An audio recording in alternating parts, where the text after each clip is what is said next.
You now tuned in to the Gumptown Podcast. I'm your boy Doug B. We ain't got nothing to talk about, but we got something to talk about. Let's go.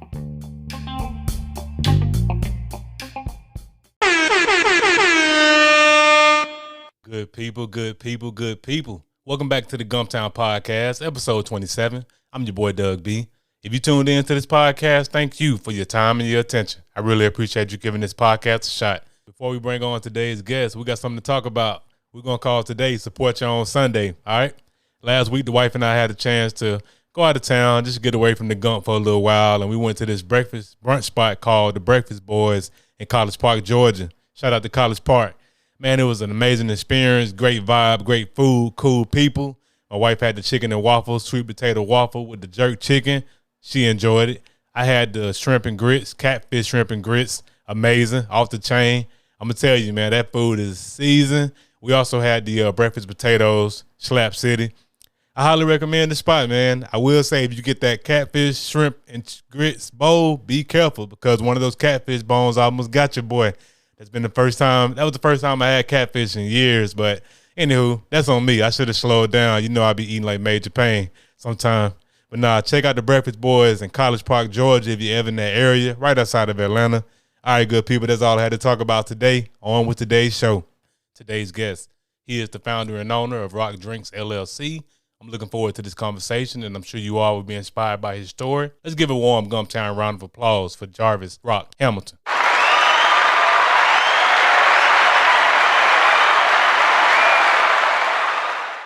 Roc, how's it going, man? Doing pretty good. How about yourself, sir? All is well on my end. First things first, I want to thank you for taking time out of your schedule to chop it up with me. I really appreciate it. I appreciate being on here, man. I appreciate what you're doing, man. Yeah, no doubt. Yes, sir. For the people who don't know who Jarvis Roc Hamilton is, tell them a little bit of your story, where you're from and how you got to where you are now. I'm from here. I'm from Montgomery, Alabama. A little bit about my story. I'm a mobile bartender, but how I got to that stage, I actually had I actually had a couple of pals from the block that opened up a nightclub, and at the time I got laid during the recession era. I got laid off from my job, and I went to my partners and I was like, hey, let me get work something. Let me get something going on in the establishment. And I actually started off washing dishes, believe it or not. Washing dishes in the back of a nightclub. And funny thing about it is that, as a part of washing the dishes, you go there to the tables, collect all the dirty glasses and stuff like that. But I wanted to still be a part of what was going on outside of the kitchen. You know what I'm saying? So I used to dress up. I used to come wash dishes, like literally dressed up, like, slacks, all back there washing dishes. So when I did step on the floor, I wouldn't just look like a regular, like dishwasher. You know what I'm saying? And I think he was one of the head bartenders there. He was like, man, you too fresh to be washing dishes, man. You need to understand. I think you'd be good behind the bar. So I had moved back to Minnesota for a little while, and I noticed that they had a bartending school in Minnesota. Mm-hmm. So I went to bartending school. I was like, I'm gonna go to the bartending school and I'm gonna actually learn how to actually bartend, and do it professionally. And I went to school and I came home, and man, from there it's like the rest is history. As far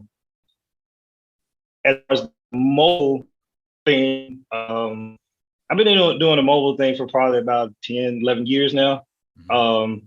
And just speaking on the nightclub things, like, worked there in the establishments for so long, I was like, man, there's got to be a way that, I can do this,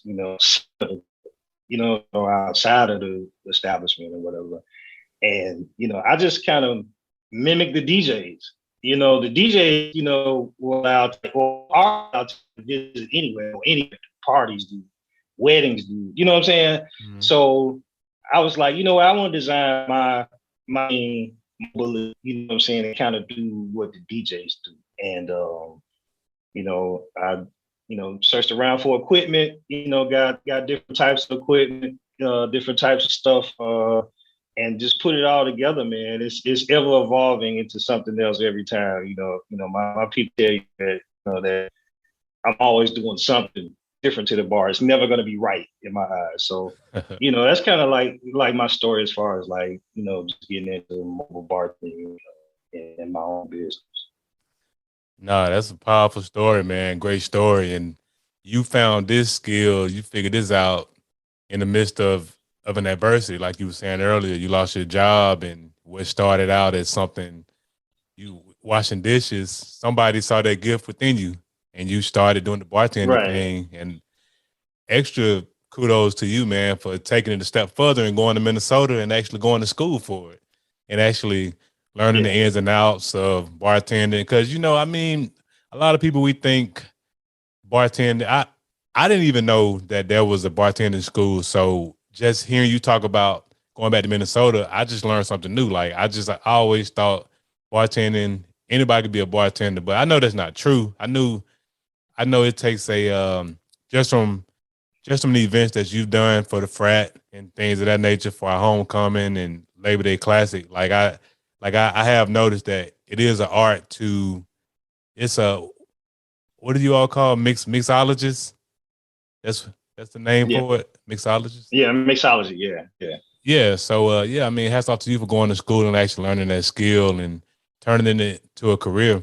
So let's transition into Roc Drinks LLC. I know you were stating earlier that mobile bartending is what you all primarily do. Is there anything else you do outside of that? Any classes or anything, or is it just mobile bartending for now? Oh yeah, actually, man, yeah. We're starting to. I'm going into my next phase of my life and what I want to do with this bartending thing, and we've actually started hosting classes on Wednesdays now. This small class is kind of like my first time thing. So the students that I have now are, they're great. We're actually going to start doing bartending classes. So I want to get it right. You know what I'm saying? Because I want to give it how it was. How I got. My teachers were hard. Like they were. Like, if you had the cup turned the wrong way or the label wasn't turned out right, like they were hard, and I'm not hard, but, like I just want them to learn, not just pouring drinks, like it's an actual skill when you're dealing with customers and, and when you're dealing with establishments and the way things work, because not all establishments work the same. You know what I'm saying? Like every venue has, or every business has something different that they do. And if you, there's a difference between a bartender that works in a restaurant and a bartender that works in a nightclub. Those are two totally different bartenders. But, what we're going to teach is the skill to where you can do it anywhere, no matter who you are. Nice. Nah, that is amazing. That's awesome. And like you were just saying, you have to be able to navigate in different settings. Because like I said, that's something else that I didn't know. I didn't know there was a difference between a restaurant and a nightclub bartender. So I know that class is going to be a big hit. And hats off to you for not only getting that skill set, but wanting to share it with other people. That's dope. Oh yeah, most definitely, man. Most definitely. Got to pay it for it, man. Give back. Yes, sir. Got to pay it forward. So whenever I have entrepreneurs on the platform like yourself, I like to talk about three things. I like to talk about aha moment, action, and audacity. And it sounds like you had your aha moment to get into bartending when you were washing dishes, and a bartender gave you the idea to step out there and do it. And from there, you went to Minnesota and you went to school and learned the art of it. So we'll transition right over to the action. How long after finishing school did you actually take action towards starting Roc Drinks LLC?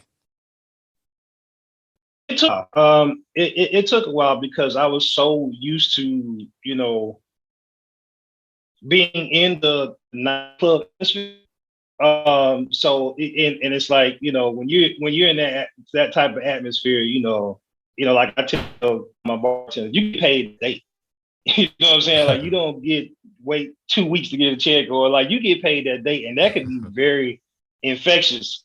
You know what I'm saying? So, yeah, my moment was, I just wanted to do something different. I wanted out. And I had to say, you know what? If you're gonna do it for yourself, you got to go out there. Because you're not gonna know if you don't take that leap, if you don't take that step. You know what I'm saying? If you don't go out there and change yourself. So that for me, that was it. And it's like that every time I do an event. You know what I'm saying? I still get butterflies every time I do an event, every time I'm standing in front of people, and even though I've been doing it for so long. But it's that drive that pushes you forward. So you definitely have to, push yourself out there. No, that's great. And even with that part you was talking about having butterflies, or still having butterflies when you do events like that's, I think that's a great thing to have. I mean, because it keeps you aware. You don't ever get comfortable. You don't ever think, oh, I got this. Right, I can do this. Yeah, I can serve this crowd the way I served the last crowd. So I believe butterflies are actually a good thing because it just heightens your awareness, and it keeps you in a state of like not taking it for granted. Like this event today is the most important event I've ever done. Like anything I've done in the past is done. Anything I'm going to do in the future, I haven't even reached there yet. So those butterflies just keep you present in the moment, I believe. Yeah, yes, most sir. Definitely. And no event is the same. Right. For like every event is different. Like, you're not going to do the same wedding twice. Mm-hmm. You know what I'm saying? Like, every event is different. So, and you meet a lot of different people, and it's taking me to places. I ain't gonna lie, it's taking me to places in Alabama that I didn't even know exist. So, it's definitely different every time. Definitely. Yes, sir. Let's talk about audacity. It takes courage and audacity to step out there and actually start your own business. Who or what gave you the courage, the audacity to step out there? Repeat that again? Yeah. Oh, no worries. I was transitioning to the last portion, which is audacity. It takes audacity to step out there and start your own. Who or what gave you the audacity to step out there and start Roc Drinks, LLC? And that's a great question. I don't know. I don't know, man. I think it's the people that's around me. Mm-hmm. You know what I'm saying? Like, everybody around me seen my talent, and I have a lot of great people behind me that root for me. So I guess to have the audacity to just jump out there was like really not hard for me, even though it's easy. You know what I'm saying? It's all gonna have some lumps in the road, but I just want to be, I just want to be one of the best, if not the best. You know what I'm saying? And that drive right there, push me out there to be great. So I would be nothing without, what I'm saying, my people that surround me and that help me to this point. Yes, sir. And that's great. I mean, that's what you need around. Like, you need a good circle of friends around to push you, to give you the audacity, that courage to step out there. That's a great answer, man. I mean, because that's what, and not only that, they give you the audacity and they hold you accountable to it as well. Like, they're not going to just cheerlead you on. They're going to be like, hey, man, you need to tighten up on this and that. And it sounds like you got a good circle. Nah, that's awesome, man. That's awesome. And I know you've done great things with the business so far. And let's transition into the next portion, vision. What are your short-term and long-term goals for the business? Short-term goals are simply just to keep grinding.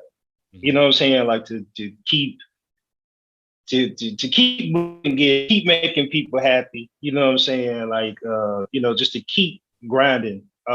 Long term, we want to, we want to spread this thing out. Like, I want to be, I want to be, when they say mobile bartender, they need to call us. Right. Long term, I want to be, to where I could have, different different spots to where it's like, say for instance, if it's Roc Drinks Atlanta or Roc Drinks Florida or Roc Drinks Texas, or we want to be kind of planted everywhere long term. And I think it's very obtainable, but I think we have to get it right first, hit home first. You know what I'm saying? And we have traveled out to different places, and we've done some stuff in Atlanta. I've done some stuff in Minnesota. I've done some stuff in different places, but we want to be kind of a staple everywhere. So that would kind of be long term for us. Those are some great short term and long term goals, man. And like you said, it's attainable, and I definitely believe it is attainable for your business to grow and branch. And you're doing it right now. Like you said, you're starting at home. You got the class that you're about to start, so you're about to pump out a stable of great bartenders that'll be able to go, that'll help you expand the business. So you sound like right now you're building the team with that class that you're starting. So I definitely believe all of those goals that you have set, they're going to come to fruition. Oh yeah. Yes, sir. So let's get to the $1 million question. I started this podcast to shed light on Montgomery. I wanted to highlight the greatness from Montgomery or people who've come through Montgomery, whether that be just to come to college or work here for a significant time period of their lives. So you being from Montgomery, what's one thing you learned in your upbringing that you've been able to carry with you throughout your entrepreneurship journey?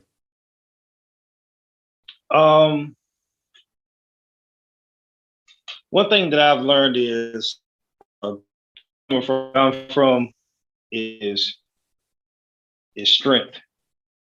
I think you have to, continue to work to be strong. I'm also a boxing coach, and one I know is that you continue. You got to continue to be strong, and the only way you're gonna get there is through repetition, through doing it over and over and over and over and over again. And one thing about this is you definitely have to be you definitely have to show some strength. But one thing I can say about Montgomery is that people will support you, even when you fall. You know what I'm saying? Like you can mess up 1,000 times. You know what I'm saying? Right. And Montgomery is accepted to, like, what, I know you messed up, but we still work. You know what I'm saying? Like we still gonna vibe with you. We still gonna work with you. You know what I'm saying? And that for me, you know what I'm saying? Like for me, the city has helped me build strength in that way, and to stay humble and to keep grinding. So I think for me, one thing I learned is definitely just going with this, you definitely gotta have some strength. Awesome. Yes, sir. And I agree with you wholeheartedly. Definitely got to have that strength. And like you said, people are very forgiving here. They'll rock with you no matter what. Right. As long as you right. stand up, and I like to add to that, as long as you're a stand-up person, they'll rock with you. Like if you're a snake, right, exactly. They'll turn on you. Yeah. Be like, nah, I ain't vibing with that. You know what I'm saying? But yeah, like, you're exactly right. As long as they see you, like, because it's a lot of people that tell me, man, I've watched you grow from just like from the club. I remember you, put me drinks at the club and to now, you know what I'm saying? And, there have been times that, I may have arrived at somebody's event late, or, you know what I'm saying, or not had the right stuff there. Like I'm not without error, you know what I'm saying? So, Right. But they could see, like, you know what, like, you messed up that time, but you know what I'm saying, I know you trying your best, you know what I'm saying? So yeah, as long as you fair, as long as you, stand up, man, they'll definitely vibe with you. Most definitely. Yes, sir, no doubt. So how can people connect with you, Roc? What are your social media handles, Facebook and IG? Yeah, you can connect with me at Roc Drinks on Facebook, Roc Drinks on Instagram. If you're trying to book, you can connect with us through Roc Drinks Booking, Gmail. And just hit us up on any of those, man. We'll get back in contact with you. Yes, sir. And of course, I'll put all of this in the description of the episode. Hey, Roc, thanks again, man, for taking time out of your schedule to chop it up with me. I really appreciate the conversation. Hey, man, no doubt. Thanks for having me. Yes, sir. Good people, that concludes another dope episode of the Gumptown Podcast. We gone, but before we leave, remember, be blessed, be safe, but most importantly, have the audacity to be you. Gone.